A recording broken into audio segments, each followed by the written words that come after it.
학점이 과연 우리 아이들의 수준에 맞는지, 그리고 교과서는 적절한지, 질 높은 교과서인지, 그리고 학교에서 선생님들이 활용하는 교수 방법은 과연 아이들에게 있어서 맞춤형이 되는지, 이런 네. 것들을 연구해서 그 학교 교육의 질이 높아지도록 합니다. 그리고 그 앞에서 말씀을 하셨습니다마는 성취도 관련 정보들을 그 분석하고 그리고 공개함으로써 정부가 그 단위 학교나 그 어떤 특정한 학생 집단들에게 지원할 수 있는 정책을 세울 수 있도록 그 자료도 제공하고 있습니다. 네.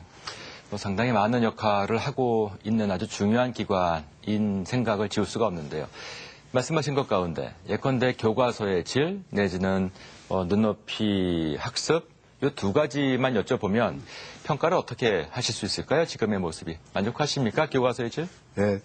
그 교과서를 만드는 분들은 학생들의 수준에 맞게 만든다고 하지만 학생들이나 선생님들께 설문조사를 해보면 어렵다, 네.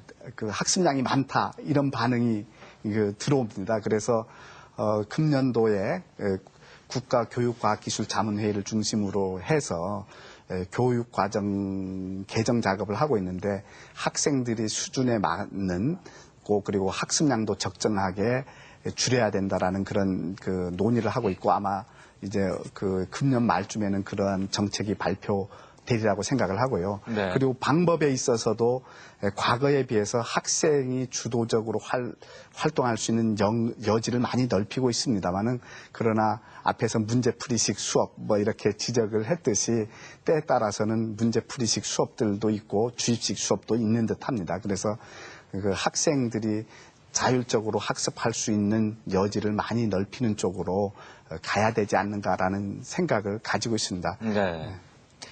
다시 대학 수학능력 시험으로 돌아가 보도록 하겠습니다.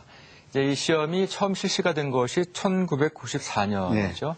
그 미국의 SAT 시험이 뭐 하나의 뭐랄까 롤모델이라고 할까 이제 그것을 이제 모델로 해가지고 만든 이제 시험인데 근본적으로 이 시험 그 자체에 대해서 원장님은 어떻게 평가를 하십니까? 참 좋은 제도다 이렇게 보십니까? 아니면 좀 개선이 필요하다 이렇게 보십니까? 네.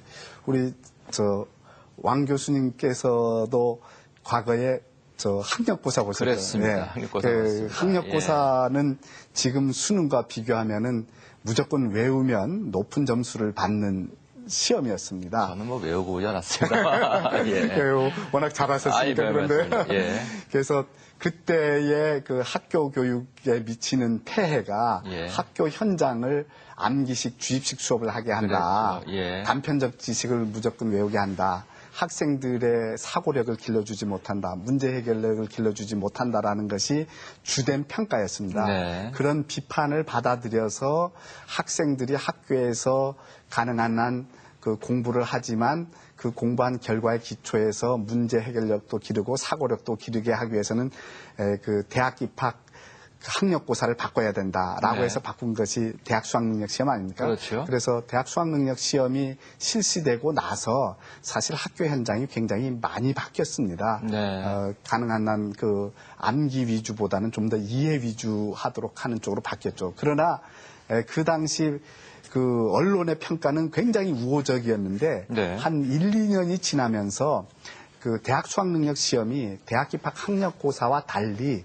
그 교과 각 개별 교과에 근거했다기보다 범교과적인 성격을 가지고 있었기 때문에 네. 학교가 준비시키는데 어렵다라는 비판들이 나왔습니다. 네. 사교육을 유발한다라는 비판도 나왔고 그래서 다시 학력고사 형태로 약간 그 방향을 틀었습니다마는 과거에 비해서 그 훨씬 발전된 시험이다라고 얘기할 수 있고 또 이때 발전됐다라는 의미는 단지 정답을 암기한다고 해서 되는 것이 아니고 네. 기본적인 이해를 전제로 한다라고 할 수가 있습니다.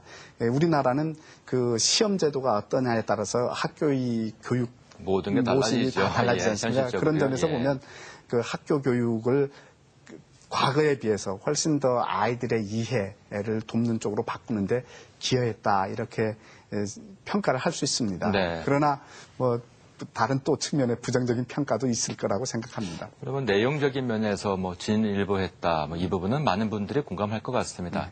근데 또 다른 측면 말씀하셨습니다만 형식, 특히 그 횟수에 대해서 네.